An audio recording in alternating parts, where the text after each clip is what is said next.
On this edition for Saturday, February 13th, the second impeachment trial of former President Donald Trump draws to an end, with the U.S. Senate voting for acquittal.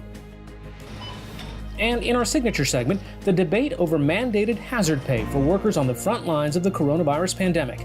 Next on PBS NewsHour Weekend.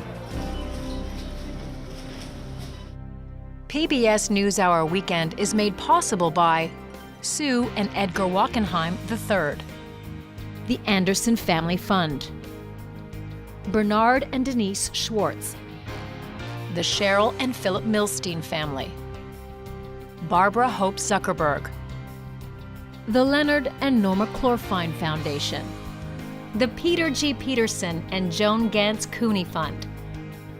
We try to live in the moment to not miss what's right in front of us. At Mutual of America, we believe taking care of tomorrow can help you make the most of today. Mutual of America Financial Group, retirement services and investments.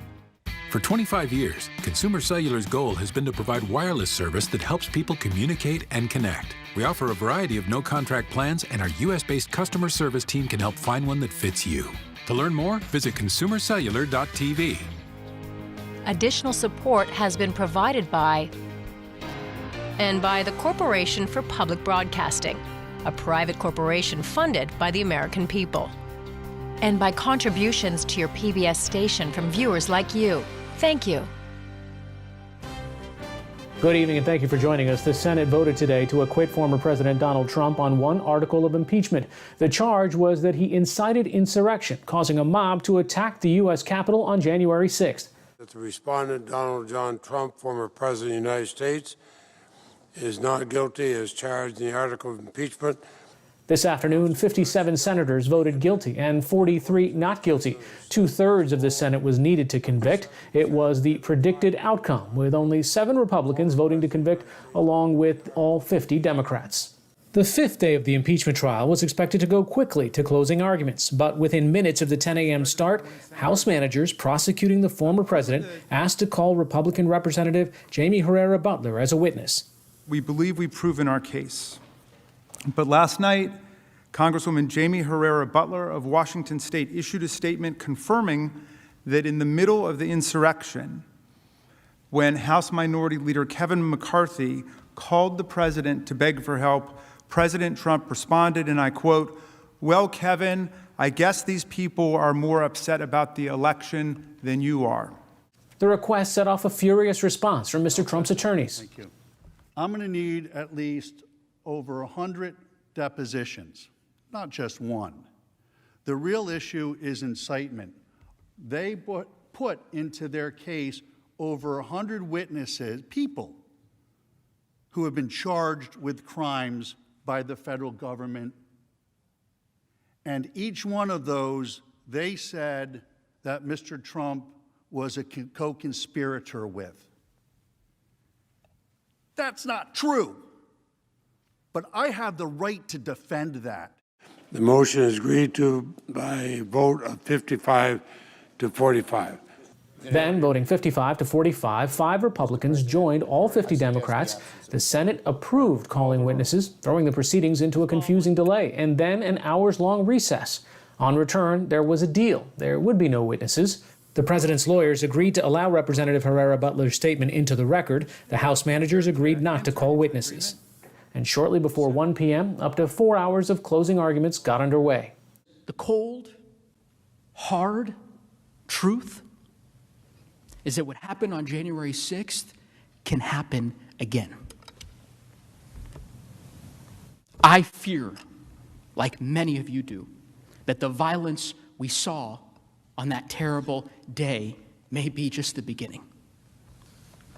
We've shown you the ongoing risks, the extremist groups who grow more emboldened every day. Senators, this cannot be the beginning. It can't be the new normal. It has to be the end. And that decision is in your hands. The Senate does not have to go down this dark path of enmity and division. You do not have to indulge the impeachment lust the dishonesty, and the hypocrisy. It is time to bring this unconstitutional political theater to an end.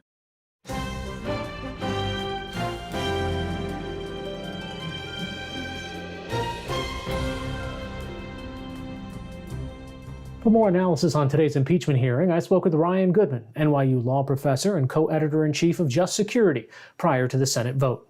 How is it advantageous to the Democrats to want witnesses and then not actually have to use them? It seems like it is an unforced error on the part of the Democrats that if they had to start the day over, I can imagine they would have preferred to just start the day with the absence of any request for witnesses and for the day to proceed without such excitement and what appears to be a reversal. Does this change any of the calculus walking into things before? Because unlike an actual trial where a jury of your peers is looking and weighing the evidence, it's almost certain how the votes are going to be counted.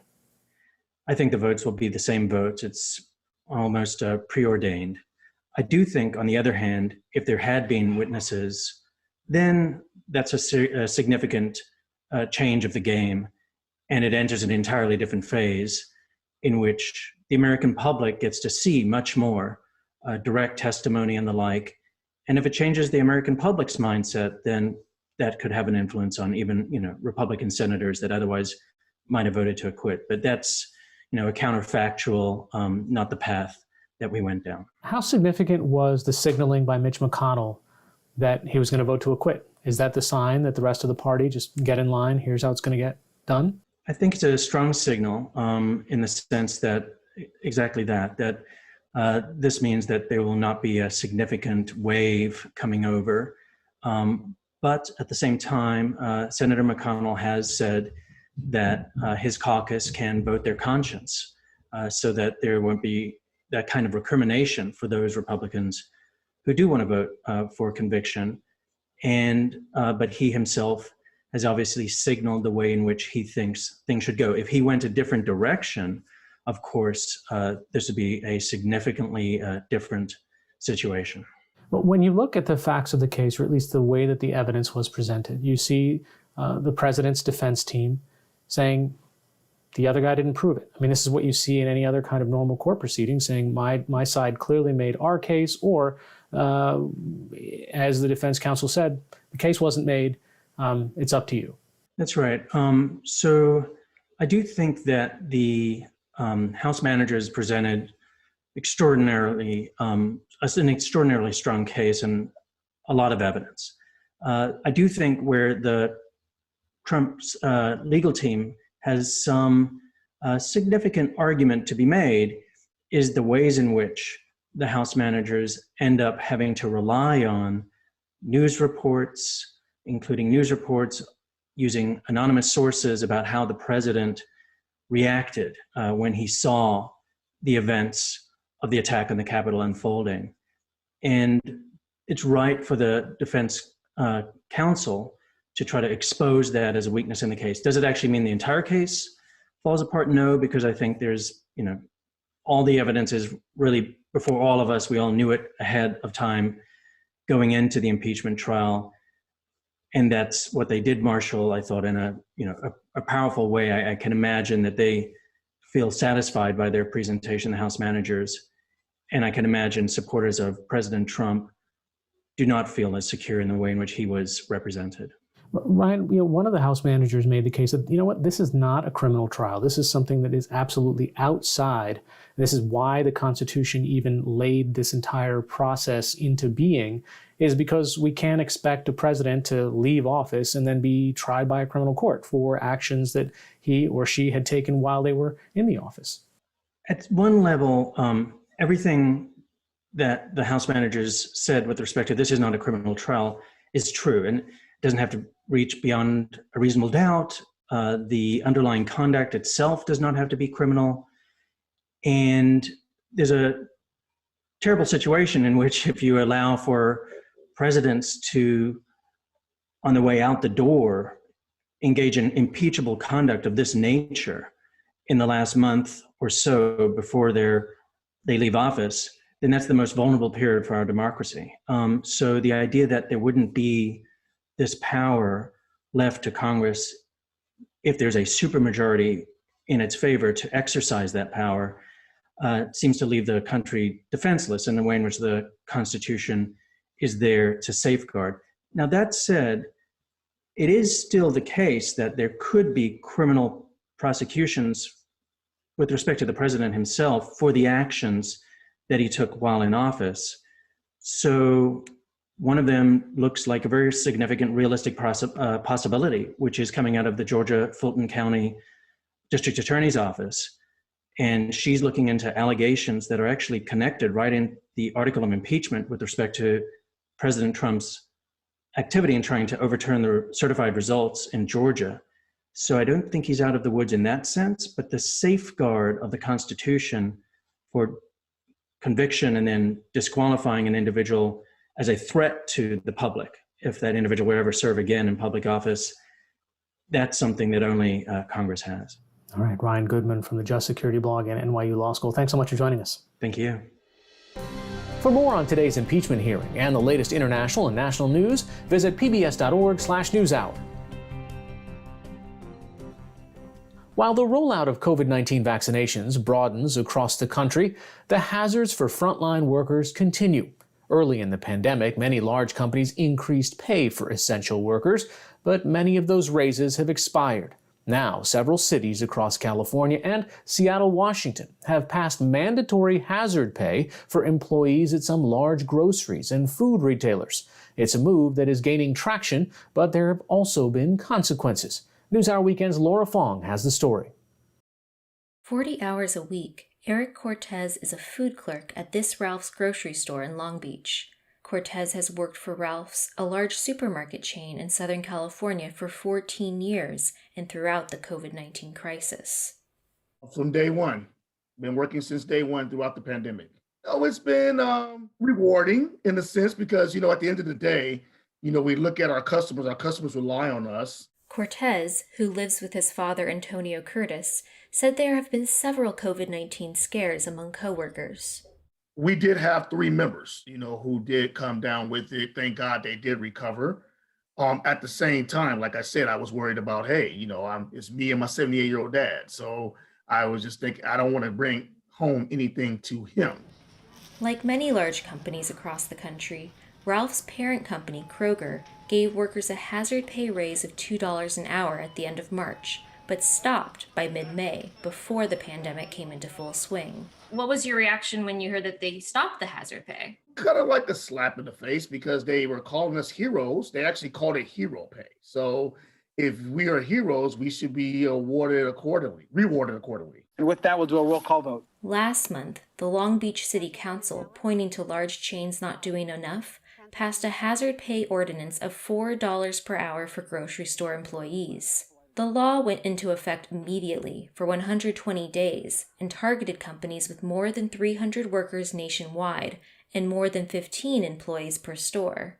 In the weeks since the Long Beach ordinance went into effect, other city councils in California, Oakland, Montebello, San Jose, Los Angeles, Irvine, and Seattle, Washington, have passed similar laws mandating temporary pay raises of $3 to $5 per hour for grocery store workers.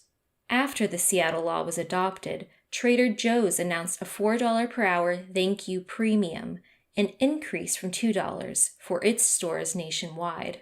But in Long Beach this month, Kroger announced that 2 of its stores, a Ralph's and a Food 4 Less, will begin to close in April. You can see Cortez and his co-workers received letters from the company, which cited the ordinance as part of the reason. This is to advise you of our company's decision to close and permanently terminate the entirety of the operations for businesses and economic reasons, including the economic costs mandated by the Long Beach ordinance, requiring an increase in employee wages $4 an hour. Cortez and his union's leadership, the United Food and Commercial Workers, or UFCW, view the closures as a warning to other cities considering hazard pay mandates. It was announced as retaliatory action. Andrea Zinder is the president of UFCW Local 324 in South Los Angeles and Orange counties. Now, these stores were making money. Both of the stores that they've slated to close have had their sales increase at approximately 30% during the pandemic versus the same period last year. Our members are working harder than ever. They are out there taking risks, and then they get slapped in the face when notice that their stores are going to close. It sets off a series of unintended consequences. Ron Fong is president and CEO of the California Grocers Association, which represents 3,000 retail grocery stores in the state, and has sued Long Beach, Oakland, and other cities where hazard pay mandates were passed.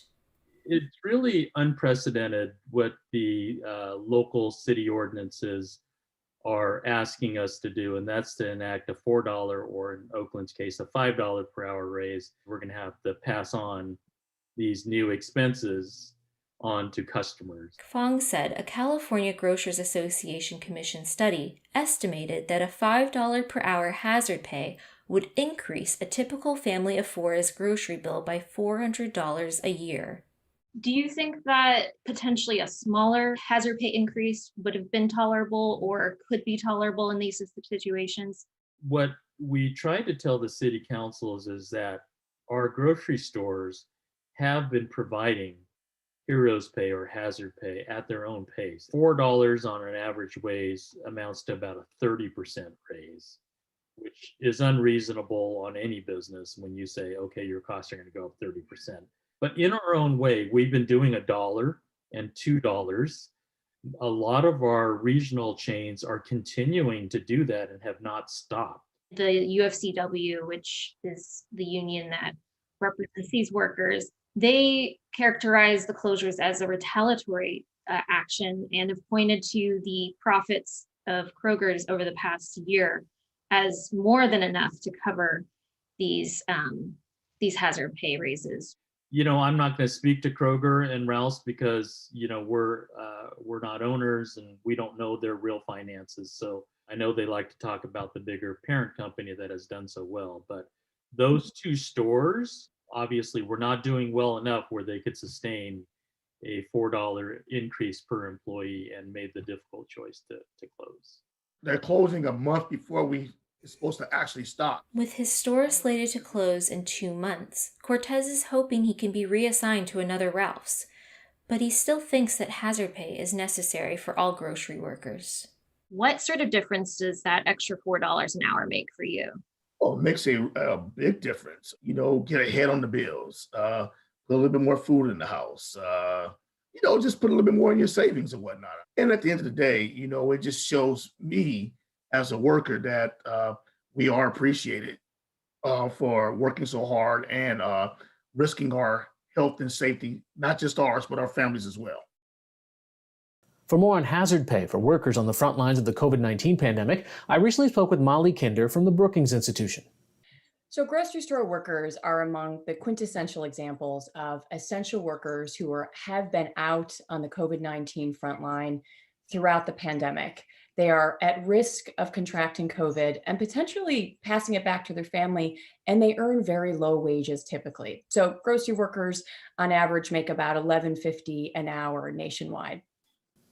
So when you look around the country, what are some cities doing to try to, well, make up for this? I mean, if they institute laws that try to make grocery store chains pay more, is it working? So the reason I think that you're seeing this momentum on the West Coast of city and county governments passing these mandates requiring some of the large grocery chains to pay hazard pay is because, frankly, a lot of them are not voluntarily doing so on their own. So despite the fact that at Brookings, we documented that the major grocery chains have earned enormous profits during the pandemic, and largely because of the pandemic, they typically ended their hazard pay in the spring and summer. Since then, the pandemic has grown worse. We are still not yet at a place where grocery workers can go to work and not risk their lives and their families' lives. And despite these big profits, they are not typically passing that extra wealth onto their workers in the form of hazard pay. So some city and county governments are stepping up to say, we're going to require you to do so. So what are companies, corporations that are profiting during the pandemic? What are they doing with that cash if they're not passing it on to their workers? So if you look at the top 3 grocery providers in the country, Walmart, Kroger, and Albertson, overall, if you look at their profits in the first 3 quarters of 2020 compared to the previous year, they've almost doubled overall. So Kroger, for instance, has doubled its profits. It's made an extra $1.3 billion. And this is even after paying all the costs for cleaning and safety and hazard pay. They made an extra $1.3 billion. And what's striking is they haven't given any hazard pay since May. What they have done with some of that profit is they have spent upwards of $1 billion repurchasing their stock. Which makes it go up. Which makes their rights, and that is going to benefit their shareholders. It doesn't necessarily benefit the workers who are every day during their shifts risking their health for very low wages. Kroger nationally, a typical cashier might make around $10 an hour. And the Kroger workers I've interviewed have a sense that, these Kroger called us a hero. They initially offered us this $2 an hour hero pay. That ended in May. We know that the profits have been up a lot since the previous year. Why are we not seeing some of that? So I think some of Kroger's decisions in terms of not carrying on the hazard pay and seeing these big profits and choosing to prioritize shareholders is quite striking.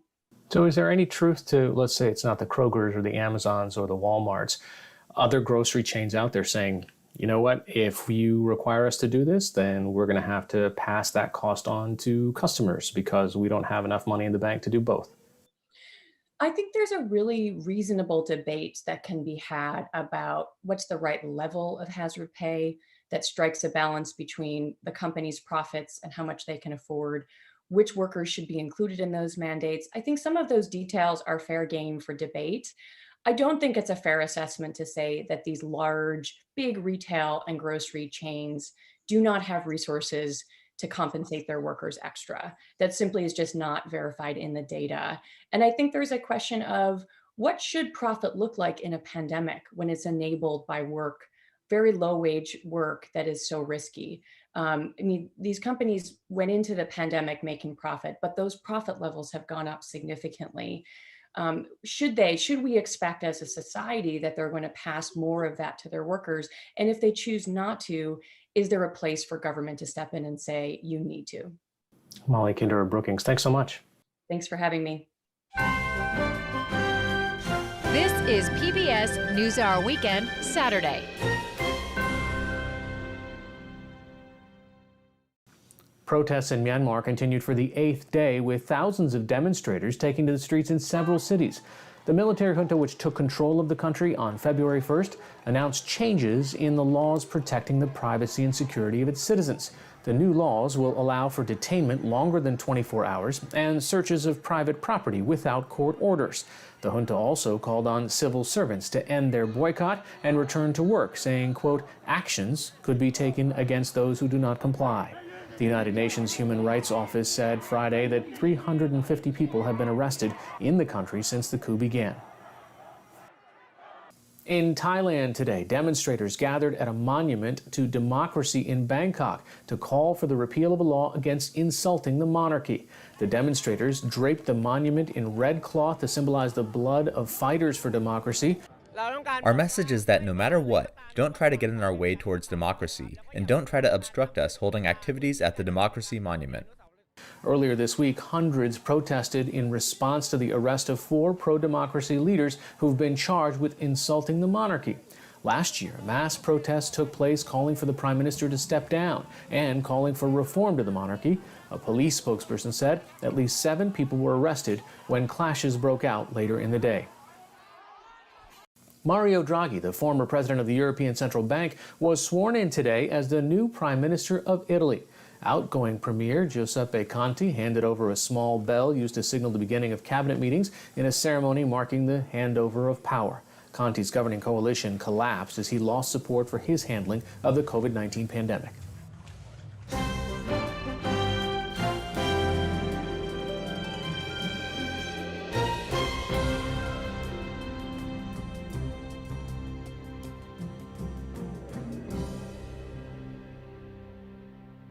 That's all for this edition of PBS NewsHour Weekend. For the latest news updates, visit pbs.org/newshour.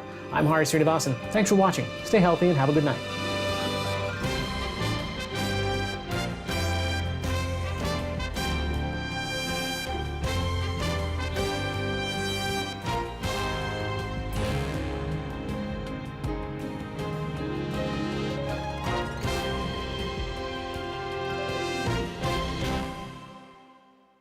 PBS NewsHour Weekend is made possible by Sue and Edgar Wachenheim III, the Anderson Family Fund, Bernard and Denise Schwartz, the Cheryl and Philip Milstein family, Barbara Hope Zuckerberg, the Leonard and Norma Clorfine Foundation, the Peter G. Peterson and Joan Gantz Cooney Fund.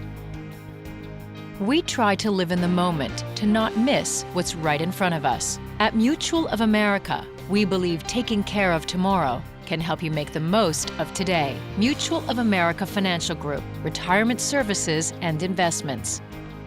Additional support has been provided by Consumer Cellular and by the Corporation for Public Broadcasting, a private corporation funded by the American people, and by contributions to your PBS station from viewers like you. Thank you.